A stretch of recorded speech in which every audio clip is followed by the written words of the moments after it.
Yes, Kenya. Tamu sana, tamu sana, tamu sana, yes. Charity Ngilu has finally broken her silence after almost over 3 months of silence. The last time Charity Ngilu shared out a tweet through her social media accounts was on 24th September. That was about 1 week after William Ruto had been sworn in as the president. At that time, she had this to say. Charity Ngilu, he promised 50%, 11 women in cabinet that we can support. Let's wait and see. That was the last time Charity Ngilu shared out a post through her social media accounts. Since that time, she has been quiet and silent, not even being seen in political functions. But about 1 day ago, Charity Ngilu took to her social media accounts and had this to say. May the cheer of the Christmas spirit and the love of God overflow in your hearts.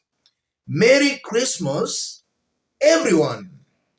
And then later, she updated a cover photo. And from that photo, you can see a smiling Charity Ngilu.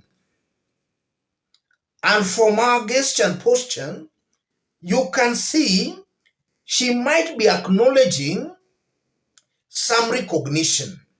I don't know when was this, but you are seeing a smiling Charity Ngilu trying to acknowledge a recognition. And then at the background, I can see SK Macharia. This photo by Charity Ngilu, the mere fact that she has seen it fit to share specifically this photo, to share out this photo, I'm seeing a Charity Ngilu trying to pass out a message to Kenyans. Because I personally believe that a senior politician in the stature of Charity Ngilu don't just post for the sake of posting. There is a clear message Ngilu is trying to pass out to Kenyans. In this video, I want us to understand exactly the meaning behind all these posts, these latest posts, ladies and gentlemen. If you are watching us for the very first time, subscribe, give this video a like. Yes. Ngilu's post is coming at a very interesting time. It's coming at Christmas time, and it's also coming at a time Kenyans are marking William Ruto's 100 days in office. Charity Ngilu is a William Ruto critic or political opponent. And the mere fact that Charity Ngilu is smiling and sharing out that photo smiling, it means that Charity Ngilu is happy. At least from the photo, she might be happy. And naturally in politics, your opponent can only be happy when you are messing up or making blunders. William Ruto's 100 days in power has been one blunder after blunder. In fact, a survey commissioned by the Standard showed clearly that over 73% of Kenyans have disapproved of William Ruto's performance in the 100 days in office. Kenyans strongly believe Ruto has performed below par. So I'm seeing a Charity Ngilu just smiling at William Ruto's government, because Ngilu and the Azimio Brigade warned Kenyans against a William Ruto's presidency. Some Kenyans never heeded that, went ahead and voted for William Samoei Ruto. Ngilu being a politician, and the mere fact that she's sharing out that photo, smiling, and the photo is coming at a time Kenyans are marking William Ruto's 100 days in power. I'm seeing that photo with a political connotation. And the message is clear. Ngilu is just telling Kenyans, we warned you, but you never listened. That's the first thing I can read from that photo. Ngilu is just happy that her political opponent is shooting himself on the foot. Secondly, that photo also just confirms, or rather the mere fact that Ngilu is now re-emerging once more is also a confirmation that Azimio supporters are now, they have started healing, or rather some have now healed.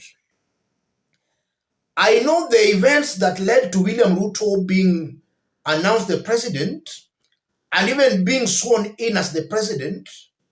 A good majority of Azimio supporters, leaders and their supporters were seriously affected. And some I know have not healed, even as I talk.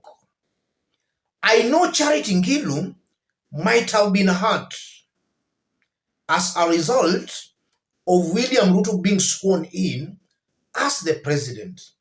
I know she might have been hurt because Ngilu was going to benefit greatly in a Raila's government. The mere fact that Ruto took over, that might have hurt Charity Ngilu.